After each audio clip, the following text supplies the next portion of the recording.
مارچ ہو رہی ہے. جیسے میں کہا نا اس وقت پاکستان میں ذہنی انقلاب آیا ہوا ہے. اس کے ساتھ کھڑے ہو کے عوام کے ساتھ اگر لگتے ہیں 2-4 دن زیادہ تو بے شک زیادہ لگا دیں, اور وہ پورا جو علاقہ ہے ادھر سے عوام کے ساتھ رابطہ رکھ کر آگے چلے. تو خان صاحب نے یہ فیصلہ کیا کہ وہ 2-4 دن اگر زیادہ لگتے ہیں تو وہ بے شک لگ جائیں. کل میں نے متبادل ایک پلان جو ہے وہ بنا کر خان صاحب کو دے دیا ہے. آج انشاءاللہ اس کے اوپر فیصلہ ہو جائے گا کہ کس دن وہ ٹارگٹ کرنا چاہتے ہیں کہ کس دن یہاں پہ اسلام آباد میں پہنچا جائے. لیکن ایک بات کے اوپر کسی کو کوئی شک نہیں ہونا چاہیے, وہ جو دن بھی ہوا, وہ جو تاریخ بھی ہوئی, جس دن عمران خان نے یہاں پہنچنا ہے, پاکستان کی عوام کا سب سے بڑا اجتماع آپ نے یہاں پر دیکھنا ہے. ایک عوام کا سمندر آنے والا ہے. وہ خوفزدہ ہوئے میں وہ کہہ رہے ہیں کہ جی یہ تو حکومت اگر آپ کی ہے تو آپ جتھے لے کے آ گئے. شرم کرو, تم پاکستان کے عوام کو جتھے کہتے ہو. یہی وہ لوگ ہیں جن کے ووٹ سے تمہیں اقتدار ملا کرتا تھا. اب تمہیں یہ جتھے نظر آتے ہیں صرف اس لیے کہ پاکستان کے عوام کی شعور بیدار ہو گیا ہے. ان کو نظر آ گیا ہے کہ تم لوگوں نے صرف لوٹا ہے اس ملک کو, اپنی دولتیں بنائی ہیں, خاندان تمہارے امیر ہوئے اور پاکستان کے عوام غریب ہوتے چلے گئے. وہ وزیر اعظم بیچارہ جو کرسی پہ بٹھا دیا گیا ہے, اس کو ابھی تک یقین ہی نہیں آتا کہ میں وزیر اعظم ہوں. انہوں نے پچھلے 2-3 دن سے بڑی باتیں کی ہیں جی. وہ کہتے ہیں کہ ہمیں جو ہے ہم معیشت ٹھیک کرنے کے لیے لکھے ہیں. خدا دا خوف کرو, ایسا کرے نا میاں شہباز شریف. عمران خان تو نکلا ہوا ہے نا عوام کے اندر. میں آپ کو چیلنج دیتا ہوں, آئیں اپنے سیکیورٹی پروٹوکول دور کریں, اور آپ کو میں پنجاب کے نا, پنجاب کے ووٹ لے کے آپ جیتے رہیں. باقی صوبوں کو تو ویسے ہی آپ نے کبھی لفٹ نہیں کرائی, پنجاب کے ووٹ پہ آتے تھے. آئیں ذرا نکلے, میں آپ کو پنجاب میں لے کے جاتا ہوں عوام کے اندر. ذرا بیٹھے نا عورتوں کے سامنے, پولیس پروٹوکول نہیں, رانا ثناءاللہ کی دھمکیوں کے پیچھے چھپ کر نہیں, رینجرز کے پیچھے چھپ کر نہیں. آئیں ذرا عوام کے اندر نکلیں, آپ کو لگ پتہ چاہے گا کہ عوام سمجھتی کیا ہے کہ آپ نے کتنی خدمت کی اور معیشت کتنی ٹھیک کرنے کی کوشش کی ہے. پاکستان کی تاریخ کی بدترین مہنگائی کی ہے. آپ نے ایک عام پاکستانی کا زندہ رہنا مشکل کر دیا ہے. آپ یہ جو اشتہار چلا کے لوگوں کو بیوقوف بناتے تھے نا, لوگ اب بیوقوف بننے کو تیار نہیں ہیں. جتنا مرضی آپ الیکٹرانک میڈیا کنٹرول کر لیں, جتنا مرضی پرنٹ میڈیا کنٹرول کر لیں, آج سوشل میڈیا نے پاکستان کے عوام کو آزاد کر دیا ہے. آپ کا جھوٹ بکنے نہیں والا. لیکن میاں شہباز شریف, میں آپ کو یاد دلاتا رہوں گا, میرا چیلنج یاد رکھنا. آئیں ذرا عوام کے اندر کھڑے ہو کے دکھائیں, لگ پتہ جائے گا قوم کدھر کھڑی ہوئی ہے.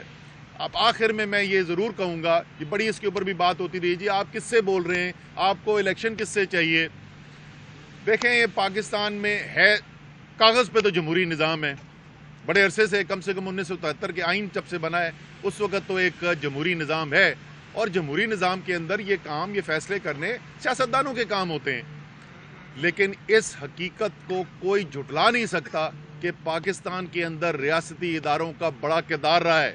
پاکستان کی سیاست کے اندر, بڑے فیصلوں کے اندر پاکستان کی اسٹیبلشمنٹ کا بھی کردار رہا ہے, اور وقتاً فوقتاً پاکستان کی عدلیہ کا بھی کردار رہا ہے.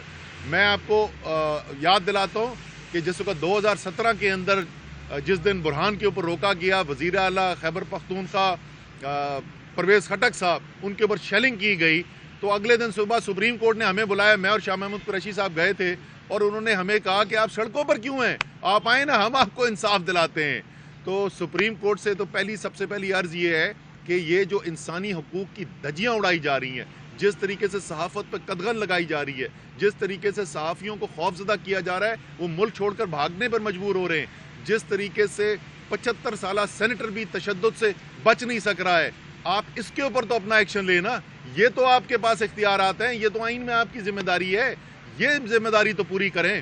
اور اسی طریقے سے اسٹیبلشمنٹ بھی پتہ ہے ان کو, یہ میں ان کو کوئی نئی چیز نہیں بتا رہا, کہ پاکستان کی فوج بڑی زبردست دلیر بہادری والی فوج ہے, بے تحاشا قربانیوں سے بھری ہوئی ہے. یہ خواجہ آصف ڈیفنس منسٹر کہتا ہے کہ یہ فوج آج تک ساری جنگیں آ رہی ہیں. خواجہ آصف, تم پرانا سب چھوڑ دو, پچھلے 20 سال میں اس فوج نے جس طریقے سے قربانیاں دی ہیں, پاکستان کے خلاف دہشت گردی جو ہو رہی تھی اس جنگ کے اندر, جس طریقے سے شہادتیں ہوتی نہیں ہیں, کل بلوچستان کے اندر شہادتیں ہوئی ہیں, ہمارے 2 جوان شہید ہوئے ہیں. یہ فوج جو ہے یہ اپنی قوم کے لیے جان دینے والی قوم ہے. لیکن اس فوج کو یہ بھی پتا ہے کہ اس فوج کی سب سے بڑی طاقت جو ہے وہ اس کے اسلحہ نہیں ہے, اس فوج کی سب سے بڑی طاقت یہ ہے کہ اس کے پیچھے اس کی قوم کھڑی ہوئی ہے. اس کے عوام، اس کی قوم جو ہے اپنی فوج سے محبت کرتے ہیں. وہ جو قربانیاں انہوں نے دی ہیں وہ اس کی وجہ سے ان کے دل میں ان کی جگہ ہیں. پاکستان کی فوج کی طاقت پاکستان کی قوم کی محبت ہے. اگر ایسی صورتحال پیدا ہو جہاں پر نظر یہ آ رہا ہو کہ ساری قوم ایک طرف کھڑی ہوئی ہے لیکن ریاست کہیں اور کھڑی ہوئی ہے، اور کوئی اگر غلط فہمی یہ رکھتا ہے، جو مجھے لگتا ہے کہ ایک دو لوگ ہیں جو یہ غلط فہمی رکھتے ہیں کہ ٹھیک ہے پھر ہم خوفزدہ کر کے دبا لیں گے. اگر پاکستان کے عوام کی محبت جو ہے اپنی فوج کے ساتھ اس کو خوف میں بدلنے کی کوشش کی گئی تو یہ فوج کے ساتھ اس سے بڑا ظلم نہیں ہو سکتا، قوم کے ساتھ اس سے بڑا ظلم نہیں ہو سکتا. قوم فیصلہ دے بیٹھی ہے. دشمن ہے اس ملک کے، ہم گھرے ہوئے ہیں دشمنوں کے اندر. قوم کو یکجہتی کی ضرورت ہے. جب تک اس بحران سے نکلنے کے لیے ایک نیا الیکشن کال نہیں کیا جاتا، اور میں یہ آپ کو لکھ دوں جس دن الیکشن کال ہوا آپ کو یہ جو سب اتنی بڑی مشکلات نظر آتی ہیں نا، یہ اگلے دن سے غائب ہونی شروع ہو جائیں گی. سارے سیاستدانوں نے اپنے حلقوں کے اندر چلا جانا ہے.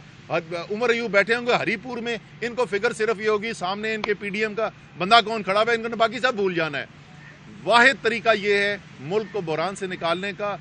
جو بھی کردار ادا کر سکتا ہے وہ اپنا کردار ادا کرے اور ملک کو بحران سے نکالے، ایک نئے الیکشن کا اعلان کرے اور ملک کو آگے بڑھنے دیں. بہت بہت شکریہ. عمر صاحب 2014 میں آپ نے لانگ مارچ جو کیا اس کے مقاصد حاصل نہیں ہوئے. ابھی بھی جو آپ کا حقیقی آزادی مارچ ہے اس کے بھی جو پلان ہے وہ ہر دوسرے دن چینج ہوتا جا رہا ہے. جو 2014 میں جس طرف آپ دیکھ رہے ہیں کیا ابھی بھی اسی طرف آپ دیکھ رہے ہیں یا واقعی کوئی مذاکرات ہو رہے ہیں پس پردہ؟ کوئی مذاکرات نہیں ہو رہے جی پس پردہ. وہ تو میں آپ کو بالکل دو ٹوک بتا سکتا ہوں. جہاں تک پلان چینج ہونے کی بات ہے، عمر ایوب صاحب میرا ہم دونوں کا جو ہے فوجی خاندانوں سے تعلق ہے. جب جنگ شروع ہوتی ہے بھائی جان تو وہ جنگ میں یہ نہیں کہتے میں نے پلان یہ بنایا تھا اب جو کچھ بھی ہو جائے میں ایسے ہی کروں گا. جیسے جیسے آگے حالات نظر آتے ہیں آپ فیصلے کرتے چلے جاتے ہیں، اور اسی طریقے سے ہم بھی جو ہے جیسے جیسے مارچ آگے بڑھی ہے اس کے مطابق فیصلے کرتے چلے جا رہے ہیں.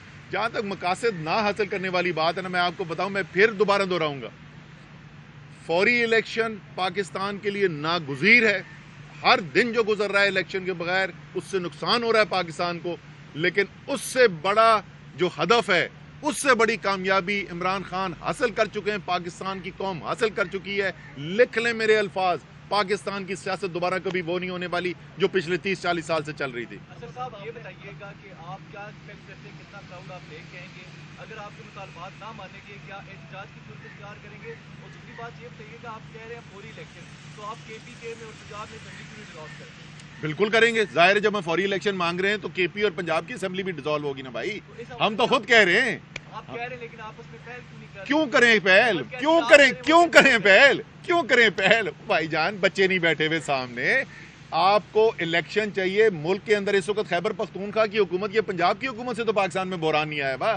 پاکستان میں بحران آیا ہوا ہے امپورٹڈ حکومت، چوروں کی حکومت، ضمیروں کی منڈی لگا کر، حرام کا پیسہ لگا کر خریدی ہوئی حکومت، بیرونی مداخلت سے لائی ہوئی حکومت. وہ حکومت جس کے بارے میں، وہ عدم اعتماد کی تحریک جس کے بارے میں پاکستان کی نیشنل سیکورٹی کمیٹی جو ہے اس نے کہا ہوا ہے کہ واضح بیرونی مداخلت نظر آ رہی ہے. یہ وہ حکومت ہے. بحران تو اس کی وجہ سے، وہ خیبر پختونخوا اور پنجاب کی حکومت کی وجہ سے بحران ہو، ہم کل توڑ دیتے ہیں. کراؤڈ کے حوالے سے بتا دیں کہ کراؤڈ انشاءاللہ پاکستان کی تاریخ کا سب سے زیادہ ہوگا. اور میں آپ کو بتا دوں اگر کسی کو پہلے شک تھا نا، پچھلے 3 دن میں اس کا شک ختم ہو جانا چاہیے. یہ بتا دیں کہ حقیقی ذاتی کا آپ نے لانگ مارچ کا نام رکھا ہوا ہے. جب آپ کی حکومت تھی کیا اس وقت قوم کو غلام تھی یا اس وقت آزاد تھی؟ دوسری بات یہ ہے کہ جب یہ الیکشن ہو جائیں گے، الیکشن کی ڈیٹ تک اس کے بعد یہ تو آپ کہتے ہیں حقیقی ذاتی کے لیے ہم لڑ رہے ہیں، تو کیا اس وقت قوم آزاد ہو جائے گی یا جب الیکشن آپ جیتیں گے اس کے بعد قوم آزاد ہوگی؟ اس کے بارے میں تھوڑا سا بتا دیں.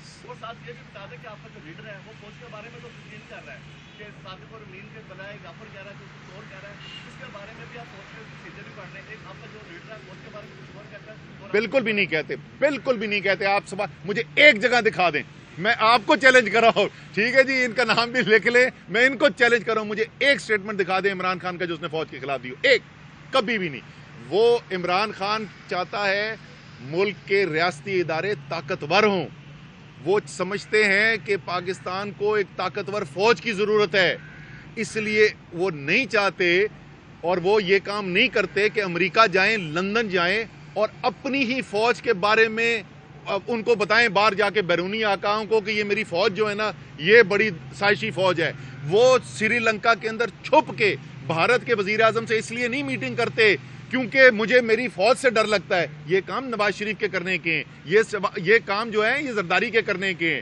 سن لینا بھائی جان. اب آپ حقیقی آزادی کے اوپر سر جی عمران خان وزیر اعظم تھے، وزیر اعظم کے عہدے سے ہٹے ہوئے نہیں تھے. جس وقت سوال پوچھا گیا تھا جس کا جواب پاکستان کے بچے کو پتا ہے، کیا جواب تھا؟ Absolutely not.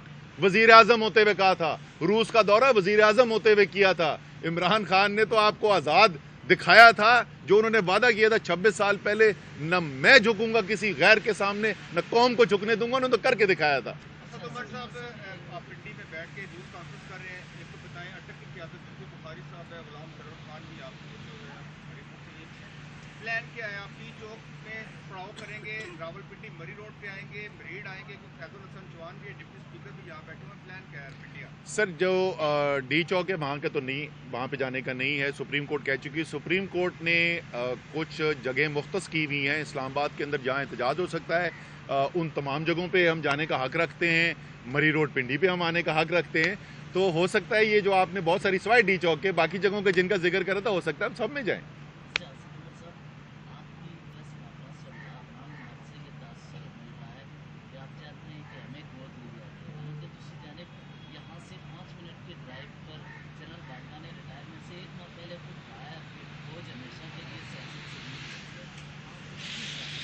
ہم تو بالکل سیاست میں نہیں لانا چاہتے. ہم تو نہیں چاہتے کہ ملک کے اندر ایسا بحران کھڑا ہو کہ D G I S P R اور D G I S I کو آ کے پریس کانفرنسیں کرنی پڑے. ہم تو نہیں چاہتے کہ ملک کے اندر اتنی نکمی کیا بولنا چاہیے ٹٹو حکومت ہو کہ جس سے اپنی فوج کا نقطہ نظر نے عوام کو جا کے بتا سکیں اور ان کو مجبور ہو جانا پڑے کہ وہ خود آ کے اپنا نقطہ نظر پیش کرنے کی کوشش کریں. یہ ان کا کام نہیں ہے میرے بھائی. سیاست کے اندر تو گھسیٹا جا رہا ہے. یہ موجودہ صورتحال کی وجہ سے آپ الیکشن کا اعلان کریں. سیاست میں گھسیٹنا یہ ہوتا ہے کہ عمران خان کا یا تحریک انصاف کا مطالبہ یہ ہو ان کو ہٹاؤ اور عمران خان کو وزیر اعظم بنا دو. وہ یہ نہیں کہہ رہے. وہ کہہ رہے ہیں پاکستان کے آئین میں یہ حق صرف اور صرف پاکستان کے عوام کو ہے. وہ جو پہلے سوال پوچھ رہے تھے حقیقی آزادی کیا؟ حقیقی آزادی یہ کہ پاکستان کے عوام فیصلے کریں گے. جس دن آپ نے یہ حق تسلیم کر لیا اور آپ نے فیصلہ کا حق دے دیا، حقیقی آزادی ہو گئی. جو مرضی الیکشن جیتے اس کے بعد، چاہے چانس ویسے اس کا لگتا کوئی گھٹ ہی ہے. اب ایک ذرا سا میں اس کے اوپر بھی بول دوں جی. یہ ذرا سنیں، یہ جمہوریت پسند ہیں، یہ آئین پسند لوگ ہیں. وجہ کیا دیتے؟ سچ سچ بتائیں. اگر میں جھوٹ بول رہا ہوں میرے منہ پہ بولیں کہ تم جھوٹ بول رہے ہو. آپ مسلم لیگ نون والوں سے، پیپلز پارٹی والوں سے بات کرتے ہو، کیا وجہ دیتے ہیں الیکشن کیوں نہیں کرانا؟ بولتے کیا ہیں؟ وہ کہتے ہیں ہم فارغ ہو جائیں گے، پاکستان کی عوام ہمارے خلاف ہے. ہم جس الیکشن میں جاتے ہیں یہ ہمیں کہتے ہیں براہ راست یار کی کر دے ہو، کیسے الیکشن کرا سکتے ہیں؟ ہم نے تو فارغ خود مان رہے ہیں کہ پاکستان کی قوم ان کے خلاف کھڑی ہوئی ہے، اس لیے پاکستان کی عوام کو حق نہیں ہونا چاہیے. بھائی اگر یہ الیکشن جیت کے مینڈیٹ لے کے آئے ہوئے ہوتے نا تو پھر ایک جواز بتاتا ٹھیک ہے جی جمہوریت میں حکومتیں مقبول ہو جاتی ہیں، کم مقبول ہو جاتی ہیں، ایسا چلتا ہے سلسلہ. یہ ضمیروں کی منڈی لگا کے آئے ہوئے ہیں، یہ بیرونی مداخلت کر کے آئے ہوئے ہیں. 155 سیٹوں والا جو ہے وہ اس وقت اپنے عوام کے اندر کھڑا ہوا ہے اور 82 سیٹوں والا جو ہے وزیر اعظم ہاؤس میں بیٹھا ہوا ہے. تھینک یو جی. YouTube پر گوگلی نیوز دیکھنے کے لیے youtube.com کی سرچ بار میں Googly News TV type کریں. گوگلی نیوز کے پیج پر سرخ رنگ کے سبسکرپشن والے بٹن پر کلک کرنا نہ بھولیے. YouTube پیج پر اپلوڈ ہونے والی ویڈیوز سے باخبر رہنے کے لیے بیل آئیکن پر کلک کیجیے. آپ کو ہر نئی ویڈیو کے بارے میں نوٹیفیکیشن موصول ہو جائے گا.